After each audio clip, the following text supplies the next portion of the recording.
64ാമത് സംസ്ഥാന സ്കൂൾ കലോത്സവത്തിന്റെ 3ാം ദിനത്തിൽ തേരോട്ടം തുടർന്ന കണ്ണൂർ, കോഴിക്കോടും തൃശൂരും പാലക്കാടും തൊട്ടു പിന്നിലായി ഇഞ്ചോടിഞ്ച് പോരാട്ടത്തിലാണ്. മൈം, നാടകം ഉൾപ്പെടെ 25 വേദികളായി ഇന്ന് 60 ഇനങ്ങളാണ് നടക്കുന്നത്. അടിയോ പിടിയോ ചെറുപിള്ളർ കള്ളിയോ, അടിയോ പിടിയോ ചെറുപിള്ളർ കള്ളിയോ, പാർത്താനടിയോ കലമാഞ്ചി വിടോ, പാർത്താനടിയോ കലമാഞ്ചി വിടോ. 3ാം ദിനവും തൃശൂർ നഗരിയെ ആവേശം കൊള്ളിക്കുകയാണ് സംസ്ഥാന സ്കൂൾ കലോത്സവം. 25 വേദികളിലായി ഇന്ന് 60 ഇനങ്ങൾ. പകുതിയും പിന്നിടുമ്പോൾ പോയിന്റ് നിലയിൽ ഇഞ്ചോടിഞ്ചു പോരാട്ടം.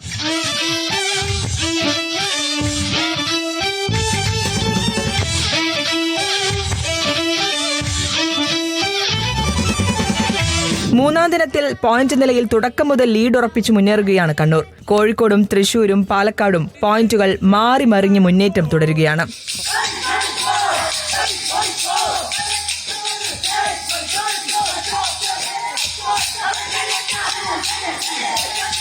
അതിനിടയിൽ ചരിത്രത്തിൽ ആദ്യമായി ഗുരുതര രോഗം കാരണം കലോത്സവ വേദിയിലെത്താൻ കഴിയാത്ത കാസർഗോഡുകാരി സിയയ്ക്ക് വീഡിയോ കോൺഫറൻസിലൂടെ പരിപാടിയിൽ പങ്കെടുക്കാൻ അവസരം നൽകി വിദ്യാഭ്യാസ വകുപ്പ് ഉത്തരവിറക്കി. അറബിക് പോസ്റ്റർ ഡിസൈനിംഗ് മത്സരത്തിൽ സിയ വീഡിയോ കോൺഫറൻസിലൂടെ നാളെ പങ്കെടുക്കും. കലോത്സവ നഗരിയിൽ നിന്നും ടീം റിപ്പോർട്ടർ, തൃശൂർ. പോയിന്റ് നില പരിശോധിച്ചാൽ 614 പോയിന്റുമായി കണ്ണൂരാണ് 1ാം സ്ഥാനത്ത്. കോഴിക്കോട് 600 പോയിന്റുമായി 2ാം സ്ഥാനത്തുണ്ട്. Thrissur 598 point, Palakkad 596 point.